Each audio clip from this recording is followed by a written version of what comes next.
ಈಗ ಅದು modern name. ಅದು ಹಿಂದಿನ ಕಾಲದಲ್ಲಿ ಸಂತೆಗಳಲ್ಲಿ ಜಾತ್ರೆಗಳಲ್ಲಿ ಗಿಳಿ ಬಿಟ್ಬಿಟ್ಟು ಕಾರ್ಡ್ ತೆಗೆದ್ಬಿಟ್ಟು ಜ್ಯೋತಿಷ್ಯ ಹೇಳ್ತಾಯಿದ್ರು. Tarot reading cards.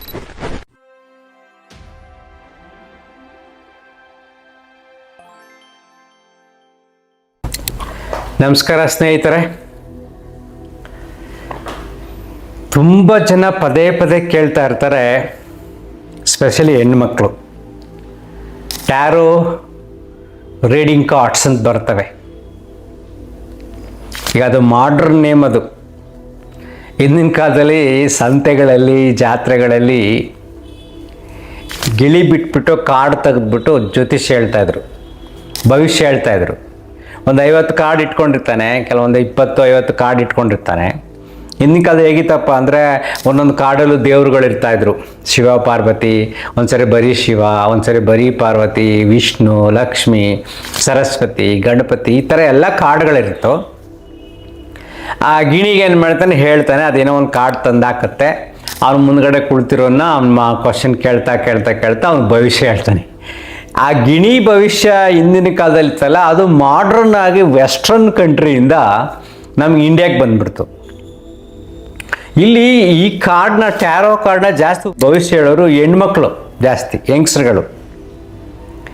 ಆನ್ಲೈನಲ್ಲೆಲ್ಲ ಹೇಳೋದು, ಜನರಲ್ಲಾಗಿ ಹೇಳೋದು. ಮೊದಲು ಸುಮ್ಮನೆಯಾಗೆ ಆನ್ಲೈನಲ್ಲಿ ಹೇಳ್ಬಿಟ್ಟು ಆಮೇಲೆ ಅವ್ರಿಗೆ ಇಷ್ಟ ಆದಾಗ ಅವರು ಆಫ್ಲೈನಲ್ಲಿ ಬಂದು ದುಡ್ಡು ಕೊಟ್ಟು ಭವಿಷ್ಯ ಕೇಳೋದು, ಹಣ ಮಾಡೋದು. ಇದು ಕೂಡ ಒಂದು ರೀತಿಯಾದ ಗಿಣಿರಾಮನ ಕಥೆ ರೀತಿ ಆಯಿತು. ಅವ್ನ ಜೀವನನೇ ಅಷ್ಟು ಗಿಣಿರಾಮಂದು. ಗಿಣಿ ಬರೋದು, ಕಾರ್ಡ್ ಹೇಳೋದು, ಭವಿಷ್ಯ ಹೇಳೋದು, ಸೊ ದುಡ್ಡು ಮಾಡೋದು, ಜೀವನ ಮಾಡ್ಕೊಳ್ಳೋದು, ಸಂಜೆ ಹೋಗಿ ಕುಡಿದ್ಬಿಟ್ಟು ಮಾಲ್ಕೊಳ್ಳೋದು, ಈ ಥರ. ಈಗ ಸ್ವಲ್ಪ ಮಾಡ್ರನ್ನಾಗೆ ಆನ್ಲೈನಲ್ಲಿ ಮಾಡ್ತಾರೆ. ಈ ಟ್ಯಾರೋ ಕಾರ್ಡ್ ರೀಡಿಂಗ್ ಅಂದರೆ ಕೆಲವು ಸಿಂಪಲ್ ಪಾಯಿಂಟ್ಸ್ಗಳು. ಈಗ ನೀವು ಬೆಳಗ್ಗೆ ನ್ಯೂಸ್ ಪೇಪರಲ್ಲಿ ನೋಡಿ, ದಿನ ಭವಿಷ್ಯ ಎಷ್ಟಪ್ಪ ಸ್ವಲ್ಪ ಇರುತ್ತೆ. 12 ರಾಶಿಗಳಿಗೆ ಈ ಅಂತ ಹೇಳಿರ್ತಾರೆ. ಸ್ವಲ್ಪ ಅದು ಪೂರ್ತಿ ಪ್ರಪಂಚಕ್ಕೆಲ್ಲ ಆಗುತ್ತಾ? ಭಾರತ ದೇಶದ 140 ಕೋಟಿ ಜನಕ್ಕಾಗತ್ತಾ? ಅದನ್ನು ನಂಬ್ಕೊಂಡು ನಾವು ವ್ಯವಹಾರ ಮಾಡೋಕ್ಕಾಗತ್ತಾ? 140 ಕೋಟಿ ಜನ ಬರೀ 12 ಮಾತ್ರ ಹೇಳಿರ್ತಾರೆ ಸೂತ್ರಗಳು. ಮೋಸ್ಟ್ ಆಫ್ ದೆಮ್ ಅವ್ರು ಪಾಸಿಟಿವ್ ಆಗಿ ಹೇಳಿರ್ತಾರೆ. ಪಾಪ ಬೆಳಗ್ಗೆ ಪೇಪರ್ ಅದು ಅವ್ರು ಖುಷಿಯಾಗಲಿ ಅಂತ ಅಲ್ವಾ? ಅದು ಯೋಚನೆ ಮಾಡಿ ನೋಡಿ. ದಿನ ಭವಿಷ್ಯ, ವಾರ ಭವಿಷ್ಯ, ತಿಂಗಳ ಭವಿಷ್ಯ, ಇವೆಲ್ಲವೂ ಸೈಕಲಾಜಿಕಲ್ ಗೇಮ್. ಒಂದು ಭವಿಷ್ಯವ ಸೂತ್ರಗಳನ್ನು ಇಳ್ಕೊಂಡು ಕೆಲವಾರು ರೆಡಿಮೇಡ್ ಸೂತ್ರ ಇರ್ತವೆ. ಆ ಸೂತ್ರ ಹಿಡ್ಕೊಂಡು ಆಡ್ತಕ್ಕಂಥ ಆಟ. ಅರ್ಥ ಆಯ್ತಾ? ಸೊ ಟ್ಯಾರೋ ರೀಡಿಂಗ್ ಅಂದರೂ ಅದೇ ಥರ. ಅದು ಇಂಗ್ಲೀಷ್ ಪದಗಳನ್ನು ಉಪಯೋಗಿಸ್ತಾರೆ. ಏನೇನು ಹ್ಯಾಪಿನೆಸ್ಸು ಅಥವಾ ಆ್ಯಂಗ್ರಿ, ಸಮಥಿಂಗ್ ಲೈಕ್ ದಟ್, ಏನೋ ಸಮಥಿಂಗ್, ಎಲ್ಲ ಪದಗಳು ಉಪಯೋಗಿಸ್ತಾರೆ. ಚಿತ್ರಗಳನ್ನು ಉಪಯೋಗಿಸ್ತಾರೆ. ವಿಚಿತ್ರವಾದ ಪ್ರಾಣಿಯ ಚಿತ್ರಗಳು ಉಪಯೋಗಿಸ್ತಾರೆ. ಪ್ರಕೃತಿ, ನೇಚರ್ ರಿಲೇಟೆಡ್ ಚಿತ್ರ ಉಪಯೋಗಿಸ್ತಾರೆ. ಫ್ಲವರ್ ರಿಲೇಟೆಡ್ ಚಿತ್ರ ಉಪಯೋಗಿಸ್ತಾರೆ. ಎಲ್ಲವೂ ಮಿಕ್ಸ್ ಮಾಡಲ್ಲಿ ಇರುತ್ತೆ. ನೀವು ಅವ್ರ ಮುಂದೆ ಹೋಗಿ ಕುಳಿತುಕೊಂಡಾಗ ಅವ್ರು ಏನು ಮಾಡ್ತಾರೆ, ಒಂದಷ್ಟೇ ಎಲ್ಲ ಮಿಕ್ಸ್ ಮಾಡಿ ಕಾರ್ಡ್ ತೆಗಿತಾರೆ. ನೀನು ಯಾವ ಕಾರ್ಡಾರ ತೆಗಿಯಪ್ಪ, ನಿಮ್ಮ ಮುಂದ್ಗಡೆ ಇರತಕ್ಕಂಥ ವ್ಯಕ್ತಿಯ ಸಮಸ್ಯೆಗಳಿಗೆ ಉತ್ತರವನ್ನು ಹೇಳಬಹುದು. ಅದಕ್ಕೆ ರಿಲೇಟ್ ಮಾಡ್ಬೋದು. ಅವ್ನಿಗೇನು ಗೊತ್ತಾಗುತ್ತೆ ಹಿಂಗೆ ಹೇಳ್ತಾರೆ ಅಂತ. ಸೊ ಆ ವ್ಯಕ್ತಿ ನೋಡ್ತಾರೆ, ಅವ್ರ ಜೊತೆ ಮಾತಾಡ್ತಾ ಇವನೇನು ಅಂತ ಅವ್ರಿಗೆ ಹೇಳೋರಿಗೆ ಗೊತ್ತಾಗುತ್ತೆ. ಯಾಕಂದರೆ ಇಷ್ಟು ಮಾಡಿ ಮೋಸ ಮಾಡಿ ದುಡ್ಡು ಮಾಡೋರಿಗೆ ಅದರ್ಥ ಆಗಲ್ವೇ? ಜನ ಮುಂದ್ಗಡೆ ಬಂದು ಅವ್ರು ಮಾತಾಡಬೇಕಾದ್ರೆ ಅವ್ನು ಹೆಂಗಿದ್ದಾನೆ ಅಂತ ಎಲ್ಲ ಗೊತ್ತಾಗ್ಬಿಡುತ್ತೆ. ಅದು ತಕ್ಕಾಗಿರು ಮಾತಾಡ್ತಾ ಹೋಗ್ತಾರೆ. ಅವ್ನು ಪಾಸಿಟಿವ್ ಹೇಳ್ತಾರೆ 1-2-3. ಅವ್ನಿಗೇನಾರ ಖುಷಿ ಆಯಿತು ಅಂದರೆ ಓಹೋ ಅದೇ ಟ್ರ್ಯಾಕಲ್ಲಿ ಇನ್ನೂ ಜಾಸ್ತಿ ಹೇಳ್ತಾರೆ. ಈಗ ಪ್ರೀತಿಸಿ ಬಂದ್ಬಿಟ್ಟಿರ್ತಾನೆ, ಒಂದು ಹುಡುಗಿನ ಪ್ರೀತಿಸಿರ್ತಾನೆ, ಅವ್ನು ಬಂದು ಕ್ವಶನ್ ಕೇಳ್ತಾ ಇರ್ತಾನೆ. ಆಗ ಪ್ರೀತಿ ಬಗ್ಗೆ ಹೇಳ್ತಾರೆ, ನಿಮ್ಮ ಪ್ರೀತಿ ಈಗಾಗುತ್ತೆ, ಇಂಥ ಗ್ರಾಹಕತೆಗಳು ಇಂಥ ಟೈಮಲ್ಲಿ ಅದು ಒಳ್ಳೇದಾಗುತ್ತೆ, ಈ ಒಳ್ಳೆ ಸಿಂಪ್ಟಮ್ಸ್ ಬರ್ತಾ ಇದೆ, ಆ ಹುಡುಗಿದ್ ನೋಡಿ ಇಂಥ ಸೈನ್ಸ್ಗಳು ನಿಮಗೆ ಗೊತ್ತಾಗ್ತಿದೆ ಅಂದಾಗ ಅವ್ನಿಗೆ ಖುಷಿ ಆಯಿತು ಅಂದರೆ ಅದ್ರ ಬಗ್ಗೆ ಜಾಸ್ತಿ ಹೇಳ್ತಾ ಹೋಗೋದು. ಅಥವಾ ಒಂದು ನೆಗೆಟಿವ್ ಹೇಳಿದಾಗ ಅವ್ನು ಕುಗ್ಗೋಗ್ತಾನೆ ಅಂದರೆ ಅವ್ನು ಇನ್ನೊಂದು ಎದುರಿಸಿ ಬೇರೆ ಬೇರೆ ಪಾಸಿಟಿವ್ ಆಗಿ ಕನ್ವರ್ಟ್ ಮಾಡೋದು, ಅಥವಾ ಯಾವುದೇ ಪೂಜೆ ಪುನಸ್ಕಾರ ಹೇಳೋದು, ಅಥವಾ ಜ್ಯೋತಿಷ್ಯಕ್ಕೆ ಗ್ರಹಗತಿಗಳಿಗೆ ಸಂಬಂಧ ಕಟ್ಟಿ, ರಾಶಿಗಳಿಗೆ ಸಂಬಂಧ ಕಟ್ಟು, ನಕ್ಷತ್ರಗಳಿಗೆ ಸಂಬಂಧ ಕಟ್ಟಿ ಇನ್ನೊಂದಷ್ಟು ಕಥೆ ಹೇಳೋದು. ಇವೆಲ್ಲ ಕಲ್ತ್ಕೊಂಡ್ಬಿಟ್ಟಿರ್ತಾರೆ. ಏನಾರ ಮಾಡ್ರಪ್ಪ, ಎಲ್ಲ ಬರೋದು 12 ರಾಶಿಲಿ ಬಂದ್ಬಿಡುತ್ತೆ. ಅಲ್ವಾ? ಸೊ ಹಿಂಗೆ ಸುತ್ತಿ ಬಳಸಿ ಕೊನೆಗೆ ಅಲ್ಲೇ ಬರ್ತಾರೆ. ಸೊ ಈ ಟ್ಯಾರೋ ರೀಡಿಂಗ್ ಹೇಳೋರು ಮತ್ತು ನ್ಯೂಮರಾಲಜಿ ಹೇಳೋರು ಈ ಥರ ನಂಬರ್ಗಳಲ್ಲಿ ಉಪಯೋಗಿಸಿ ಇರೋದು 9 ನಂಬರ್, 0 ಸೇರಿಸಿದ್ರೆ 10 ನಂಬರ್ಗೆ 800 ಕೋಟಿ ಜನದ ಬಗ್ಗೆ ಭವಿಷ್ಯ ಹೇಳ್ತಾರೆ. ಸೊ ಇದೆಲ್ಲ ಒಂಥರ ಗ್ಯಾಮ್ಲಿಂಗ್ ಇದ್ದಂಗೆ, ಜೂಜಾಟ. ನಂಬರ್ಸ್ಗಳು ಹಿಂಗೆಲ್ಲ ಬರ್ತಾ ಇರುತ್ತಲ್ಲ, ಆ ನಂಬರ್ ಉಪಯೋಗಿಸ್ಕೊಂಡು ಮಾತಾಡೋದು. ಬಟ್ ಒಂದು ಕಲೆ ಇರಬೇಕು. ನಿನ್ನ ಮುಂದ್ಗಡೆ ಯಾರು ಕುಳಿತಿದ್ದಾರೆ, ಆ ವ್ಯಕ್ತಿಯ ಚಿಂತನೆಗಳು ಹೇಗಿದೆ, ಅವನ ಫೇಸ್ ರೀಡಿಂಗ್ ಅಂತ ಕರಿತೀವಿ, ಮುಖವನ್ನು ನೋಡಿ ಹೇಗೆ ಜಡ್ಜ್ ಮಾಡಬಹುದು, ಅದನ್ನು ತಿಳುವಳಿಕೆ ಇರಬೇಕು ಅವನಿಗೆ ಅಷ್ಟೇ. ಇದೊಂದು ತಿಳುವಳಿಕೆ. ಕೆಲವ್ರು ಬಂದ್ಬಿಡ್ತಾ ಕಲೆ. ಸೊ ಯಾವ ಹತ್ರ ಹೆಂಗೆ ಮಾತಾಡೋದು, ಹೆಂಗೆ ಕೆಲಸ ಆಗುತ್ತೆ ಅಂತಕ್ಕಂಥ ಚಿಂತನೆ ಈಸಿ. ಎಲ್ಲರೂ ಹಂಗೆ ಮಾತಾಡೋಕ್ಕಾಗಲ್ಲ, ಸೊ ಎಲ್ಲರೂ ನಂಬಿಸೋಕ್ಕಾಗಲ್ಲ, ಎಲ್ಲರೂ ಮೋಸ ಮಾಡೋಕ್ಕಾಗಲ್ಲ. ಒಂದೊಂದು ಕಲೆ ಕೆಲವ್ರು ಬಂದ್ಬಿಟ್ಟಿರುತ್ತೆ. ಇದೊಂದು ಕಲೆ. ಇದ್ಯಾವುದು? ಸರಳವಾಗಿ ಗಿಣಿರಾಮನ ಕತೆ ಹೇಳ್ಕೊಂಡು ಹಣ ಮಾಡುವ ಕಲೆ, ಟ್ಯಾರೋ ರೀಡಿಂಗ್. ಕೆಲವು ಸರಿ ನಿಮಗೆ ಖುಷಿ ಆಗುತ್ತೆ, ಕೆಲವು ಸಾರಿ ಅವ್ರ ಮಾತನ್ನು ಒಂದು 2-3 ಸಾರಿ ಖುಷಿಯಾಗ್ಬಿಟ್ರೆ 4ನೇ ಸಾರಿ ಗ್ಯಾರಂಟಿ ನಂಬಿಡ್ತೀರಾ. ಅವಾಗೇನೋ ದೊಡ್ಡ ಆಘಾತ ಆದರೆ, ತಪ್ಪಾದರೆ ಅವ್ರ ಹತ್ರ ಹೋದರೆ ಪುನಃ ಅವರು ಇನ್ನೊಂದು ಕಾರ್ಡ್ ತೋರಿಸ್ಬಿಟ್ಟು ನೆಗೆಟಿವ್ ಎನರ್ಜಿ ಬಂದಿದೆ, ಯಾವುದೋ ಏಂಜಲ್ ಮೇರೆಯಿಂದಕ್ಕೆ ಒಂದು ಏಂಜಲ್ ಈ ಕಡೆಯಿಂದ ಬಂದಿದೆ, ಇನ್ನೊಂದು ಏಂಜಲ್ ಬಂದಿದೆ, ಅವೆರಡಕ್ಕೂ ಜಗಳ ಆಗ್ದೀನಿ, ಹಿಂಗಾಗಿದೆ, ಕತೆ ಕಟ್ಬಿಡ್ತಾರೆ. ಅರ್ಥ ಆಗ್ತಿದೆಯಾ? ಏಂಜಲ್ಗಳು ಬರ್ತವೆ, ಸಮಸ್ಯೆಗಳು ಕ್ರಿಯೇಟ್ ಮಾಡ್ತವೆ.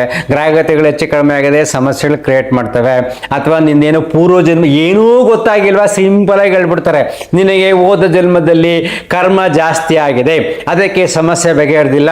ಯಾವುದೇ ಪೂಜೆ ಮಾಡೋದು ನಿನ್ನ ಸಮಸ್ಯೆ ಬಗೆಹರಿದಿಲ್ಲ. ಕಾರಣ ಯಾಕಪ್ಪ ಅಂದರೆ ನೀವು ಹೋದ ಜನ್ಮದಲ್ಲಿ ಮಾಡಿದ್ದೆ. ಸೊ ಯಾವ ಜನ್ಮದಲ್ಲಿ ಎಲ್ಲಿ ಮಾಡಿದ್ದ, ಏನು ಕ್ರೈಮ್ಸ್ ಆಯಿತು, ಆ ಪ್ಲೇಸ್ ಕರ್ಕೊಂಡೋಗಿ ಕ್ರೈಮ್ಸ್ ಎಲ್ಲ ತೋರಿಸಿ ಅದನ್ನೆಲ್ಲ ಸರಿ, ಯಾರಿಗಾರ ಮೋಸ ಮಾಡಿದರೆ ಅವ್ರಿಗೆ ಹಣ ಕೊಡಿಸಿ ಆ ಮೋಸನೆಲ್ಲ ಹೋಗಿಸಿ, ಅಥವಾ ಜಮೀನು ಲಪಟಾಯಿಸಿದ್ರೆ, ಅಥವಾ ಕಳ್ತನ ಮಾಡಿದರೆ, ಕೊಲೆ ಮಾಡಿದರೆ ಅಲ್ಲೆಲ್ಲ ಕರ್ಕೊಂಡೋಗಿ ಅದು ಪಾಪ ಕರ್ಮ ಹೋಗಲಾಡ್ಸೋದು ಅಲ್ಲನ್ರಿ. ಅವ್ನು ಮೋಸ ಮಾಡಿಬಿಟ್ಟಿದ್ರೆ, ನೋಡಪ್ಪ ಹೋದ ಜನ್ಮದಲ್ಲಿ ಇಂಥ ಸ್ಥಳದಲ್ಲಿ, ಬೆಂಗಳೂರಿನಲ್ಲಿ, ಸದಾಶಿವನಗರದಲ್ಲಿ ಇಲ್ಲಿ ಮೋಸ ಮಾಡಿದ್ದೆ, ಇವ್ರು ಮೋಸ ಮಾಡಿದ್ದೆ, ಇಂಥ ಟೈಮ್ ಅಂತ ಹೇಳಿ ಅದನ್ನು ಪ್ರೂವ್ ಮಾಡಿ ಅವನಿಗೆ ಮೋಸದ ಹಣ ವಾಪಸ್ ಕೊಡಿಸಿ ಒಳ್ಳೇದು ಮಾಡಿ ಬಂದ್ಬಿಟ್ರೆ ಪಾಪ ಕರ್ಮ ಹೋಯ್ತು. ಹಿಂಗೆ ಯಾರು ಮಾಡ್ತಿದ್ದಾರಾ? ಇಲ್ಲ, ನೀನು ಕರ್ಮ ಮಾಡಿದ್ದೆ, ಆ ಕರ್ಮಕ್ಕೆ ಹೋಮ ಮಾಡಿ 25,000 ಖರ್ಚಾಗುತ್ತೆ, 50,000 ಖರ್ಚಾಗುತ್ತೆ, ಇವ್ರು ಹಣ ಮಾಡ್ಕೊತಾರೆ. ನಿಮ್ಮ ಟ್ಯಾರೋ ರೀಡಿಂಗ್ ಕಾರ್ಡ್ನವರು ಅಷ್ಟೇ, ಯಾವ ನ್ಯೂಮರಾಲಜಿ ಹೇಳೋರು ಇಷ್ಟನೇ, ಅಸ್ಟ್ರಾಲಜಿ ಹೇಳೋರು ಇಷ್ಟನೇ, ಇದೇ ಕತೆ. ಒಂದು ಹೇಳ್ತಾರೆ, ಈ ಗ್ರಹಗತಿಯಿಂದ ಹಿಂಗಾಗಿದೆ, ಅದಕ್ಕೆ ಈ ರೀತಿ ಪೂಜೆ ಮಾಡು, ಆಯ್ತು ಇವ್ನು ಮಾಡಾದ್ಮೇಲೆ ಫೇಲ್ಯೂರ್ ಆಯಿತು, ಪುನಃ ಗುರುಗಳ ಹತ್ರ ಹೋದ, ಇನ್ನು ದೊಡ್ಡ ಪೂಜೆ ಮಾಡ್ದ, ಆದರೂ ಬಿಟ್ಟಿಲ್ಲ, ಹೋದ. ಅವಾಗ ಹೇಳ್ಬಿಡ್ತಾರೆ, ಹೋದ ಜನ್ಮದ ಕರ್ಮ ನಿನ್ನನ್ನು ಕಾಡಿಸುತ್ತಿದೆ. ಮುಗಿದೋಯ್ತು. ಅರ್ಥ ಆಯ್ತಾ? ಸೊ ಅದು ಪರಿಹಾರ ಇಲ್ಲ, ಅದಕ್ಕೊಂದು ಪೂಜೆ ಮಾಡಿಸು, ಹೋದ ಜನ್ಮದಕ್ಕಂತ ಮಾಡಿಸ್ತಾನೆ, ಆತ ಈ ಜನ್ಮನೇ ಡಮಾರಾಗ್ಬಿಡುತ್ತೆ ಅಂತು. ಅರ್ಥ ಆಯ್ತಾ? ಅವನು ಸುಮ್ಮನೆ ಆಗ್ಬಿಡ್ತಾನೆ. ಸೊ ಓದ್ ಜನ್ಮದಲ್ವಾ, ಯಾಕೆ ಇದೆಲ್ಲ ನಮ್ದು, ಅದನ್ನು ನಂಬ್ತಾನಲ್ವಾ.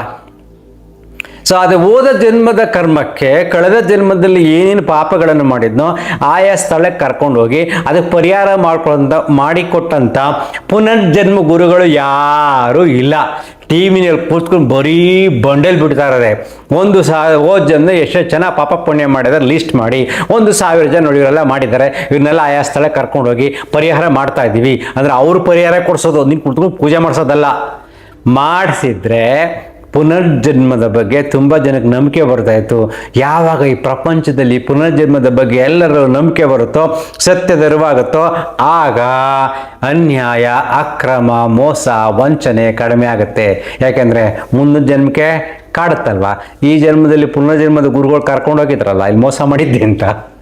ಇವೆಲ್ಲ ಸುಳ್ಳು. ಸದ್ಯಕ್ಕೆ ಏನು ಮಾಡಿ, ಈ ಟ್ಯಾರೋ ರೀಡಿಂಗ್ ಕಾರ್ಡ್ಗಳು ಆ್ಯಕ್ಚುಲಿ ದುರ್ಬಲ ಮನಸ್ಸಿನ ಸ್ಥಿತಿ ಯಾರಿಗಿರುತ್ತೋ ಅವರೇ ಎಲ್ಲ ನಂಬೋದು. ಏನು ನಂಬೇಡ್ರಿ, ನಿಮ್ಮನ್ನು ನೀವು ನಂಬ್ರಿ, ಬೆಳಗ್ಗೆ ಏಳ್ರಿ, ಕೆಲಸ ಮಾಡಿರಿ, ನಿಮ್ಮ ತಲೆ ಉಪಯೋಗಿಸಿ ನಿಮ್ಮದೇ ಆದ ಸೀಮಿತವಾದ ಜ್ಞಾನದಲ್ಲಿ ಏನೇನು ವ್ಯವಹಾರ ಮಾಡಬೇಕು ಆ ವ್ಯವಹಾರ ಮಾಡಿ. ಏನೂ ಮಾಡೋಕ್ಕಾಗಿಲ್ವಾ, ದೇಹವನ್ನು ಉಪಯೋಗಿಸಿ ದುಡಿರಿ ಚೆನ್ನಾಗಿ ಗಟ್ಟಿಯಾಗಿ. ಅರ್ಥ ಆಯ್ತಾ? ದೇಹವನ್ನು ಉಪಯೋಗಿಸಿ ಹಾರ್ಡ್ ವರ್ಕ್ ಆದರೂ ಪರವಾಗಿಲ್ಲ, ಸುಖವಾಗಿ ಮಲ್ಕೊಂಡು ಎಲ್ಲ ಸಾಫ್ಟ್ವೇರು ಥರ ಅಂದ್ಬಿಟ್ಟು ಕಂಪ್ಯೂಟರ್ ಮುಂದೆ ಕುಳಿತುಕೊಂಡು AC ರೂಮ್ ಮೇಲೆ ಕೂತ್ಕೊಂಡು ಕೆಲಸ ಮಾಡಬೇಕು ಅಂತಲ್ಲ. ಎಲ್ಲ ಕೆಲಸಕ್ಕೂ ತಯಾರಿದ್ರೆ ನೀನು ಖಂಡಿತ ಬದುಕ್ತೀಯ. ನಿನ್ನನ್ನು ನೀನು ನಂಬು, ನಿನ್ನ ದೇಶಶಕ್ತಿ, ಪ್ರಾಣಶಕ್ತಿ, ಮನಶಕ್ತಿ, ಇಚ್ಛಾಶಕ್ತಿಯನ್ನು ಉಪಯೋಗಿಸ್ಕೊಂಡು ಬದುಕುವ ಕಲೆಯನ್ನು ಕಲೀರಿ. ಭವಿಷ್ಯವನ್ನು ನೋಡಿ ಬದುಕುವ ಕಲೆ ದುರ್ಬಲ ಮನಸ್ಸಿನವರ ಸ್ಥಿತಿ. ಅರ್ಥ ಆಯ್ತಾ? ಯಾರು ಇದನ್ನೆಲ್ಲ ನಂಬ್ತಾರೋ ಅವರೆಲ್ಲ ದುರ್ಬಲ ಮನಸ್ಸಿನವರು. ಅದರಿಂದ ಹೊರಗಡೆ ಬನ್ನಿ.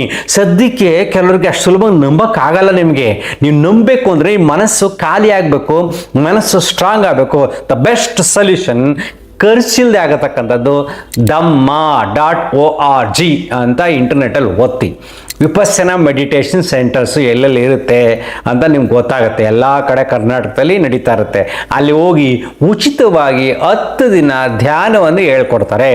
ಅದು ಕಲ್ತ್ಕೊಂಡು ಬನ್ನಿ, ಮನೇಲಿ ಪ್ರಾಕ್ಟೀಸ್ ಮಾಡಿ. ಮನಸ್ಸು ರಿಲ್ಯಾಕ್ಸ್ ಆದಾಗ ಎಲ್ಲ ಆಟಗಳನ್ನು, ಈ ಟ್ಯಾರೋ ರೀಡಿಂಗ್ಗಳು, ನಮ್ಮ ನ್ಯೂಮರಾಲಜಿ, ಜ್ಯೋತಿಷ್ಯ ಹೇಳೋದು ಇದೆಲ್ಲವನ್ನು ನಂಬಕ್ಕೆ ಹೋಗಲ್ಲ. ನಿಮ್ಮನ್ನು ನೀವು ನಂಬ್ತೀರಾ, ಚೆನ್ನಾಗೇ ಇರ್ತೀರಾ. ಅರ್ಥ ಆಯ್ತಾ? ಅಂತರ್ಮುಖಿ ಸದಾ ಸುಖಿ. Thank you.